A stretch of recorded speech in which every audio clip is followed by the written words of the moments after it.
5:30 in the morning. It's a run day today, so quiet because small apartment and Allie's still asleep. Coffee's on the pot. Water is next, which I've got a little bit of iodized salt in there to get my electrolytes taken care of while I'm going for my run, as I'm not going to be eating anything before this run. Gotta mix it up because if you just go for it straight out of the gates, it doesn't always taste great. But I'm so used to drinking salt water now, it doesn't taste that bad. So 16 ounces every morning when I don't run. It's just 16 ounces of plain cold water.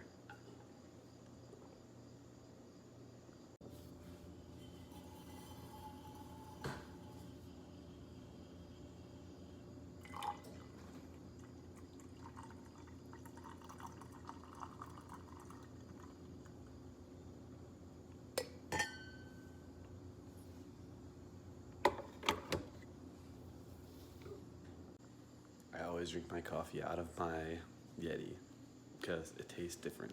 I promise you, it does taste different. And I always pour it in there before I get started with my mobility because it takes forever to cool off. So usually by the time I'm done with my little stretching routine that I do every day before I get into my run specific stuff, it's perfect. I'm ready to rock.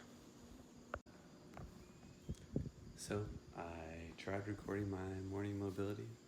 I do it every day, so I can just record it another day, but didn't even hit the power button. So now I'm just reshooting this last little bit, which is totally cool, but now it's time. I already drank my water first, which is important, and now it's time to have a little bit of coffee because if you've run before, you know you don't want to run on a full stomach. Coffee, caffeine helps stimulate the GI, the bowels, and clear you out on good days, right? So I'll have my coffee that I poured earlier. I'm gonna read. I'm gonna keep moving, stretching just a little bit so my muscles don't kind of like stiffen up after I just warmed them up. But it's kind of an important part for me in the morning. And I don't get a whole lot of reading because I'm moving throughout the whole thing. Just kind of the crossball the feet, make sure they're good, and then just kind of like some light stretching and holds and stuff like that. And the book this morning is Born to Run, which was suggested to me by several people. And I have this thing with books, sometimes with movies too, but if something gets recommended to me like 3 times in 1 week, I have to buy it. So sometimes what I'll do is write down on like a book list that I have, and I'll write down that someone suggested this book to me. And if someone recommends it, if someone else recommends it, then I'm like, oh shit, it's on my list. And then especially if it gets recommended a 3rd time, it's like I don't even think, I just put it in the Amazon cart and buy it because 3 people in my life looking out for me telling me I need to get it. So that was the case with this book, and it has not disappointed so far. So just gonna do some light stretching, drink a little coffee. It's appropriately cooled down. It's delicious. It's a dark roast Kona blend. So try something a little bit different, and we'll move a little bit more, and then we'll head out for an intense run.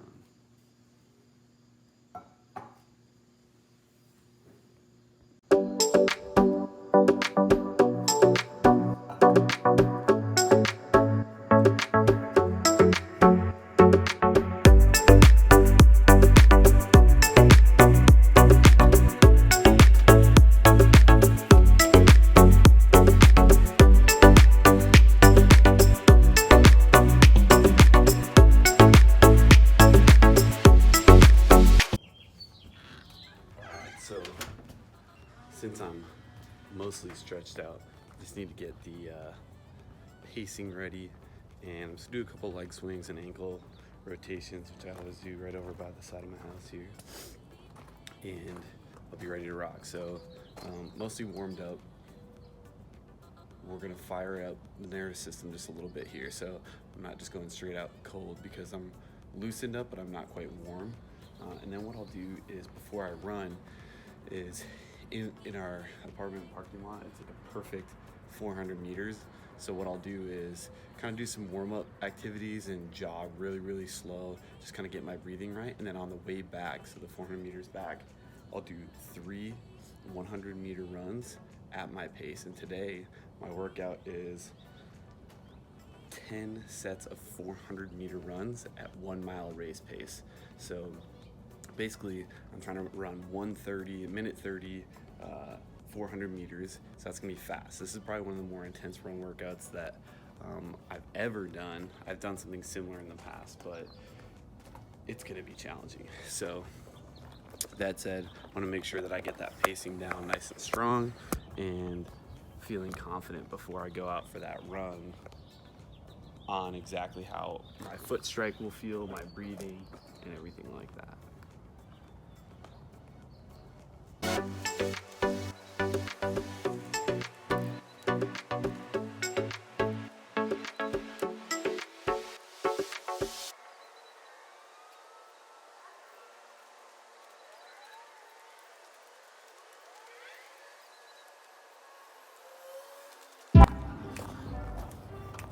So there we go, got the pacing in. I always do 3 sets of 100 meters because at least 80 to 100 meters because I really want to lock in that pacing now. So like on an aerobic morning when I'm running for 30, 50, 75 minutes, I'm not going to do that pacing. But today, since I'm trying to hit that 6-minute pace, definitely make sure that my body, my lungs, and my feet all know exactly what that pace feels like. And again, over that 100 meters, not only is it time for me to dial in the pace, but also pay attention to my breathing, footwork, and hey, how's the rest of the week feeling on your body right now? And now it's time to run my 400 meters. So it's 400-meter run, and then you're gonna rest the same amount of time that it took to do the work. So it's called a 1-to-1 work to rest. This is a little bit of strength endurance, almost like a lactate threshold training, because really 1.5 minutes for me is not enough to recover from that pace on the 400 meters. So it's gonna be a really intense run. Again, I don't usually do this that frequently. I would say this is kind of like once every 3 weeks. Otherwise, it's gonna be more of an aerobic run and less intense intervals. So we'll see how today goes. All right, it's time for my fatherly duties of taking care of the dog this morning. Allie's got to go to work. She doesn't always work this early, but I usually take Raina for a walk. But then on my run days, usually Allie walks her, so you know, it's all good. Me and pup time. So she needs her exercise too. Just wrapped up, as you can tell. Right, I'm still kind of breathing heavy, still recovering. So 10 by 400 went well, made pace every time. And the challenge with those when you're trying to do that sort of moderate sprint effort is a couple things. One, it's so easy to come out hot. Almost every time my watch will update me with the pace, and I try not to watch it too much throughout so I can actually get a feel for what the pace is without having to refer to my watch. And it would say like, so my goal pace was 6 minutes, just under 6 minutes. And I would come out at like a 5:19 to a 5:25 pace, and inevitably it would slow down. So towards the back half, I started getting in the groove a little bit better, but I also challenged myself a little bit more because I was hitting those times set out for me pretty easily. So hamstrings were definitely screaming at the end of that, and felt good. So I mentioned coming out hot, and a couple other things that you notice too when doing those, again, moderate sprints, is gonna be how you can lose track of your breathing towards the end. So it's super important to maintain your breathing. And if you're new to running, this could just be as simple as just like having control of your breath, right? And then only on specific parts of workouts, pushing it till you're sort of out of breath or challenging yourself. And then the next part is cadence. Now this is really, really hard. Like something that I encourage you to pay attention to, but don't live or die by yet. But most people mistake the way to run faster as lengthening your stride. And when you lengthen your stride, you actually typically open up your stride in a way that is more susceptible to injury, and especially if you're a heel striker, so again, new to running. So if you're starting out, or maybe you've been hurt by running in the past, is make sure that you are taking shorter strides and getting your cadence between 165 and 180. Check this out. She gets so excited to go in the dog park. Let her open the door on her own. Rainy, you ready? Go, go, go, go, go, go, go, go. It's like her favorite thing in the world.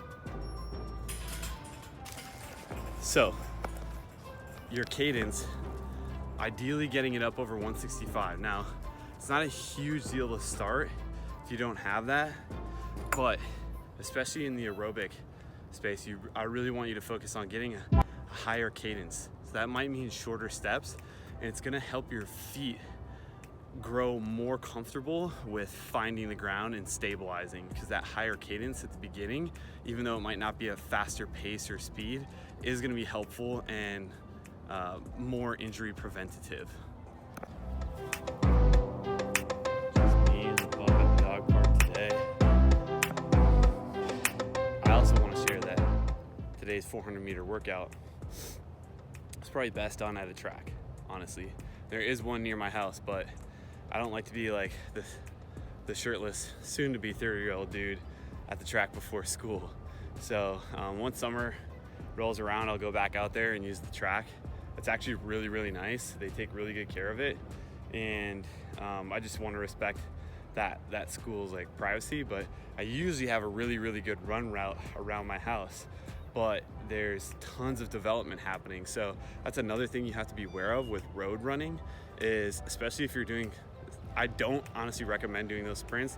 The only reason I did is because I know that route super, super well, and even now I was questioning it because there's garbage trucks flying everywhere, there's construction trucks, there's dog shit on the walking paths. It's not a great setup for trying to run your 1 mile pace. So where I'll go is right around my gym, CrossFit Fury, or back to that high school track, which summer will be rolling around soon enough. And I'll try to get out there earlier because in Arizona it gets dead hot, and I love it. But I don't think there's enough salt water to keep me hydrated for how much I sweat in the Arizona summer. So definitely make sure aerobic runs on the road, fine, cool, you're a little slower pace. I would definitely recommend doing that without your earbuds or any music, just for a couple runs so you get the groove of it and understand maybe other runners or anything like that. And then those shorter paces or shorter distances, 200 to even up to like 800. Try to find a spot that's not interfered by traffic, like a gym, like our CrossFit gym, or a like high school track or public track would be super helpful.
Now the dog is taken care of, got my run in, and it's time for the next best part of the day, breakfast.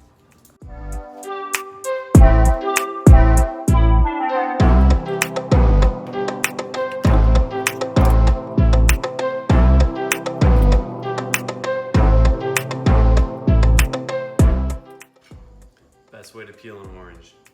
Take the spoon, peel the orange, and now if you're tracking, you can throw it on the scale, which I do track, but right now I'm experimenting, so I'm tracking just to keep up the habit, but also just kind of see, all right, it's 5 grams or 5 grams, 5 ounces. And that's about what I can expect from an orange, no big deal. And the time it takes to peel my orange, it's a perfect amount of time for me to go get the eggs. And also, tip, take your orange rind and throw it in the garbage disposal. It'll help keep it smelling nice and fresh, and I enjoy it every single time. So normally I would have like a sourdough toast that I would put in the toaster right now, but I did these pumpkin pie overnight oats last night, so those are looking pretty delicious. A little butterscotch jello, sugar-free, fat-free in there. It's gonna be amazing. I tried a little bit after mixing yesterday. Now that it's hardened up, it's gonna be great. So, stove is hot, stove top. Now, it went a little bit longer than I usually take, so I'm gonna have to act quick here. So I got my garlic, I got my sauerkraut. Ali's allergic to garlic, so when I have to make breakfast for myself, it's on. And I'm just gonna take like a little teaspoon, and actually, probably a little bit bigger. Oh yeah, get that sizzle going.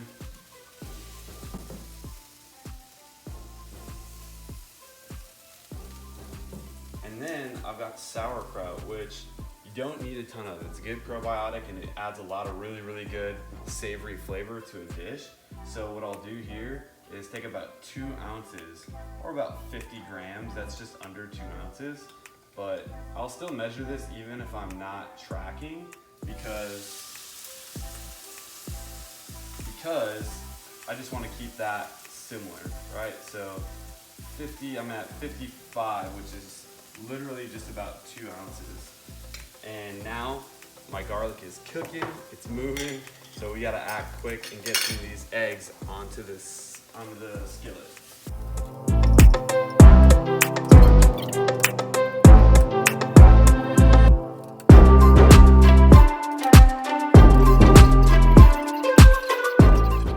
So the way that these will end up is actually just like a little bit runny, which is super tasty actually.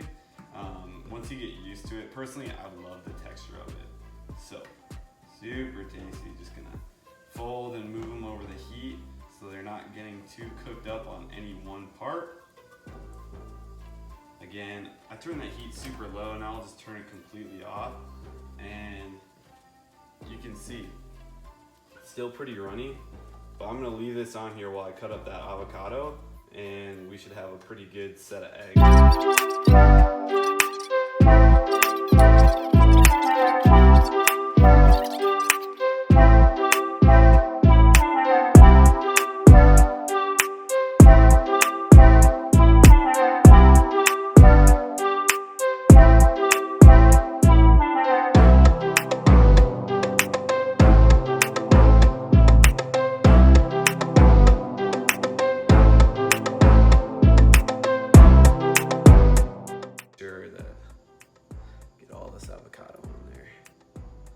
Now, this avocado was extremely deceptive,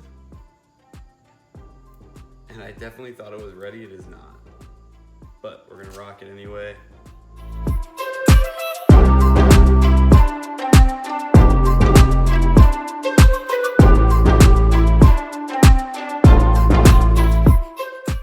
Is what you would track all those pieces out of the avocado. Now, to finish, with the finishing touches on this dish, what I'm gonna do is add a little bit of salt, actually a lot of salt. Pink Himalayan sea salt, it's the way to go. Get in bulk at Costco, it's the best. Same thing with the black peppercorn. I go right over the top with that. Probably gonna have to wipe off the avocado from it. Lots of seasoning. And it wouldn't be a finish without the everything but bagel. I used it all up yesterday, so I'm gonna go get some new.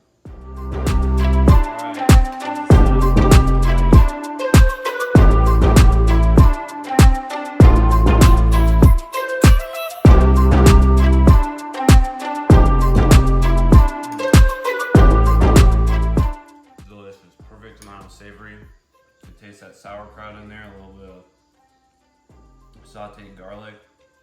It's perfect. And it doesn't matter what time of year it is. Pumpkin pumpkin pie spice, always in season. Always remember that.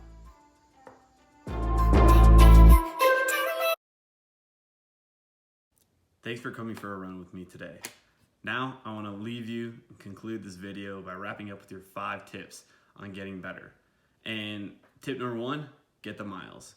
Your aerobic endurance is the best way to accumulate reps and really just practice, without weight, and really just become a better runner. And we're not focused on speed here at all, just form and getting out there and getting the miles. You're also going to gain experience instead of exhaustion, and you're also going to get better heart, right? So who doesn't want a healthier heart?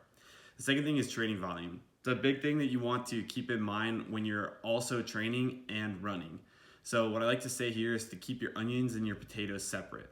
If you ever store them together, they spoil really, really quickly. So keep your training separate from your run days or sessions, right? And particularly legs in general. Make sure you get plenty of rest there. Tip number 3, make sure that you're getting enough recovery. And that's gonna include your sleep and nutrition. It's gonna be a lot based on sleep and nutrition. If you're overtraining or you're under eating and under sleeping, it's basically like filling up a water bottle with a hole in it. You're always gonna be running out of water and it's gonna be leaking and you're gonna end up drained because you don't have enough water to sustain, right? So make sure that you're eating plenty, you're eating and sleeping for performance.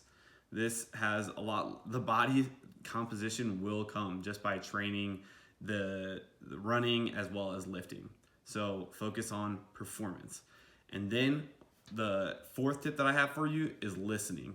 I'm really, really big into getting into all the senses, and listening to your breath and your footwork is a really, really visceral feedback. So you can be like, okay, do I sound like a car breaking down when I'm breathing?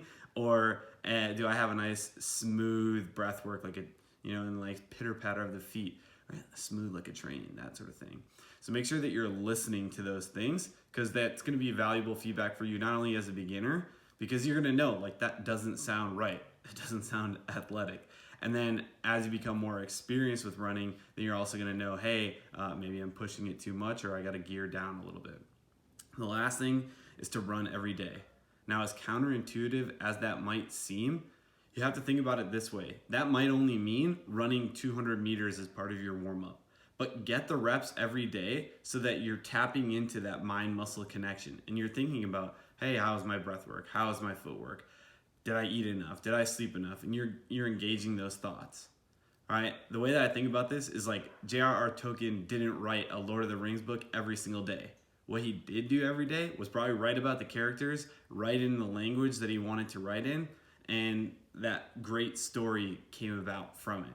So, again, running every day doesn't necessarily mean that we're piling on miles, but that you're getting some reps. So thanks again for running with me. Use these 5 tips, like this video, subscribe to my channel, and please, please, please leave a comment if you have any questions or things that you like or things that you want to see me talk about on this channel. So go out there, get some miles, and thanks for running with me.